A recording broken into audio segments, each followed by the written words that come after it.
ಗೋಪುರ ಲೋಕಗಳಲ್ಲಿ ವಾಸಿಸುವ ನಮ್ಮ ಸ್ವರ್ಗೀಯ ತಂದೆಯಾದ ದೇವರೇ, ಈ ಮುಂಜಾನೆ ವೇಳೆಯಲ್ಲಿ ನಾವು ಸಭೆಯಾಗಿ ಕೂಡಿ ನಿಮ್ಮನ್ನು ಸ್ತುತಿಸಿ ಕೊಂಡಾಡುವಂತೆ ಕೃಪೆ ತೋರದಕ್ಕಾಗಿ ಸ್ತೋತ್ರ ಕಟ್ಟೋಣ.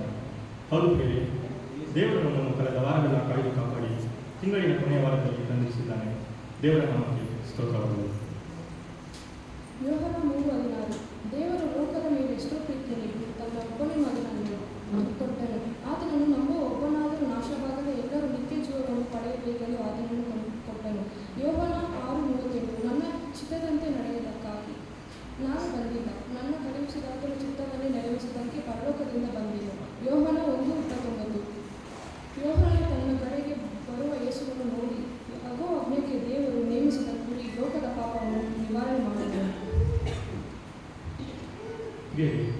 ಈಗ ಹೇಳಿದ ವಾಕ್ಯಗಳನ್ನು ಪ್ರಭಾವವನ್ನು ಬರೆಯಲ್ಪಟ್ಟಿರುವ ನಿತ್ಯ ಸ್ತುತಿಯ ಎನ್ನುವ ಸುಂದರವಾದ ಹಾಡನ್ನು ನಮ್ಮ ಕರೆಗಳನ್ನು ತಟ್ಟುತ್ತಾ ಸ್ವರವನ್ನು ಎತ್ತಿ ದೇವರ ನಮ್ಮ ಸ್ತುತಿಯನ್ನು ಸಲ್ಲಿಸುವ ಹಾಗೆ ಹಾಡಿಕೊಳ್ಳೋಣ.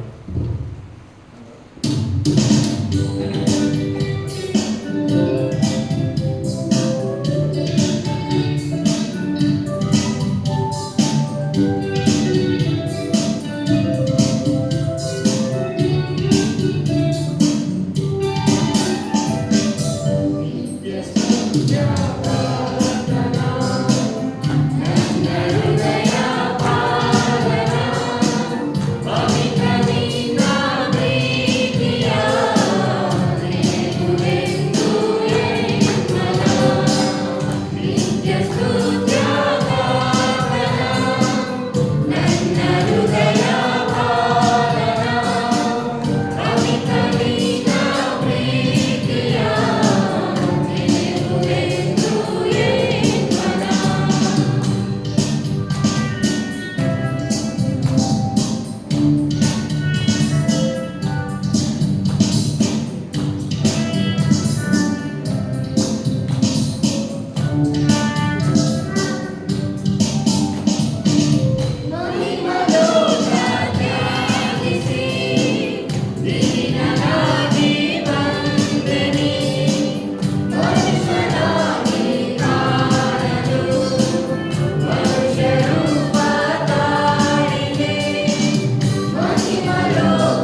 ಎಂದು ಎನಿಸುತ್ತವಲ್ಲಿ ನಿಮ್ಮ ರಾಜ್ಯವು ಬರಲಿ, ನಿಮ್ಮ ಚಿತ್ತವು ಪರಲೋಕದಲ್ಲಿ ನೆರವೇರುವ ಪ್ರಕಾರ ಈ ಭೂಲೋಕದಲ್ಲಿಯೂ ನೆರವೇರಲಿ.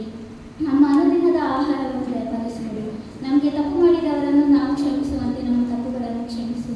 ನಮ್ಮನ್ನು ಶೋಧನೆಗಳಿಗೆ ಸೇರಿಸದೆ ಕೇಡಿನದ್ದು ತಪ್ಪಿಸು. ಏಕೆಂದರೆ ರಾಜ್ಯವು ಬಲವು ಮಹಿಮೆಯು ಸದಾಕಾಲವು ನಿನಗೇ ಸ್ವಾಮಿ. ಆಮೆನ್. ಪ್ರಿಯರೇ, ಹೀಗೆ ಹೇಳಿದ ವಾಕ್ಯಗಳನ್ನು ಆಧಾರವಾಗಿಸಿ ಬರೆಯಲ್ಪಟ್ಟಿರುವ ಪರಲೋಕ ತಂದೆಯೇ ಎಂಬ ಸುಂದರವಾದ ಹಾಡನ್ನು ನಾವು ಹಾಡುತ್ತಾ ತಂದೆಯನ್ನು ಆರಾಧಿಸೋಣ.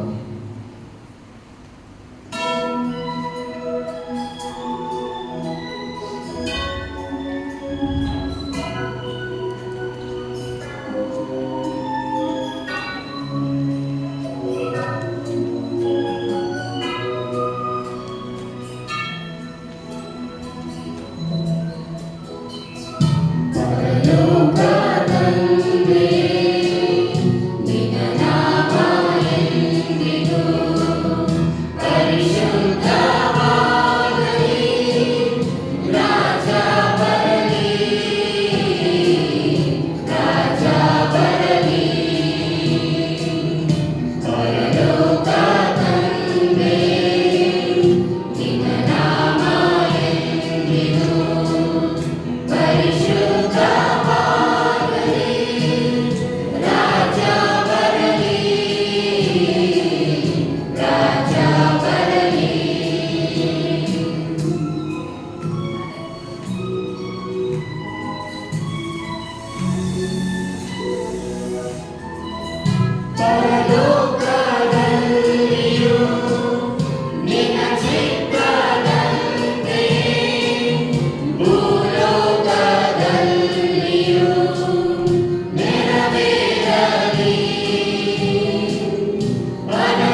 ಯೋಹಾನ 14:6 ಹೀಗೆನ್ನುತ್ತದೆ, ನಾನೇ ಮಾರ್ಗವೂ ಸತ್ಯವೂ ಜೀವವೂ ಆಗಿದ್ದೇನೆ, ನನ್ನ ಮೂಲಕವಾಗಿ ಹೊರತು ಯಾರು ತಂದೆಯ ಬಳಿಕ ಬರುವುದಿಲ್ಲ. ಯೋಹಾನ 8:12 ಯೇಸು ತಿರುಗಿ ಅವರ ಸಂಗಡ ಮಾತನಾಡಲಾರಂಭಿಸಿ, ನಾನೇ ಲೋಕಕ್ಕೆ ಬೆಳಕು, ನನ್ನನ್ನು ಅನುಸರಿಸುವವನು ಕತ್ತಲೆಯಲ್ಲಿ ನಡೆಯದೆ ಜೀವ ಕೊಡುವ ಬೆಳಕನ್ನು ಹೊಂದಿದವನಾಗಿರುವವನು ಎಂದು ಹೇಳಿದನು. ಫಿಲಿಪಿಯವರಿಗೆ ಬರೆದ ಪತ್ರಿಕೆ 4:13 ನನ್ನನ್ನು ಬಲಪಡಿಸುವನಾತನಲ್ಲಿ ಕೊಂಡು ಎಲ್ಲ ಶಕ್ತನಾಗಿದ್ದಾನೆ, ಹೀಗಾಗಿರುವನು ನೀವು ನನ್ನ ಸಂಕಟದಲ್ಲಿ ಪಾಲುಗಾರರಾಗಿದ್ದರೂ ಒಳ್ಳೆಯದಾಯಿತು. ದೇವರು ಈ ವಾಕ್ಯಗಳನ್ನು ಪ್ರಭಾವಗಳು ಬರೆಯಲ್ಪಟ್ಟಿರುವ ಮುಂದೆ ಹೋಗುವೆನು ಎಂಬ ಸುಂದರವಾದ ಹಾಡನ್ನು ಹಾಡುತ್ತಾ ಕರ್ತನಿಗೆ ಮಹಿಮೆ ಸಲ್ಲಿಸುವ ಆನೆಯಾಗಿಕೊಳ್ಳೋಣ.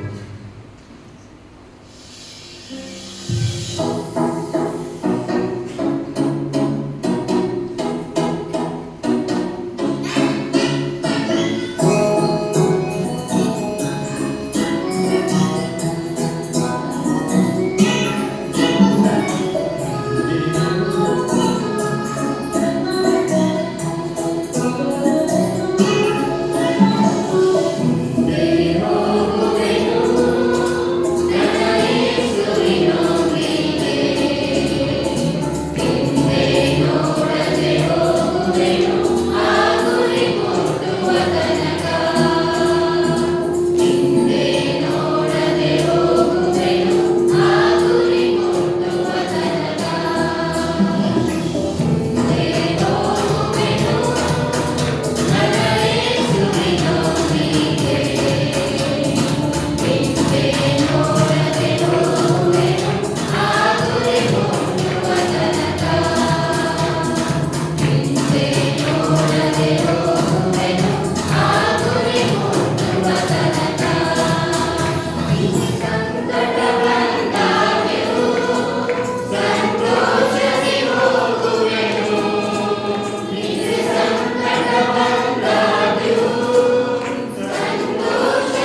ಕೀರ್ತನೆಗಳಲ್ಲಿ 103ನೇ ಕೀರ್ತನೆ ವಚನ 1ರಿಂದ 3 ಹೇಳಿಕೊಡೋಣ.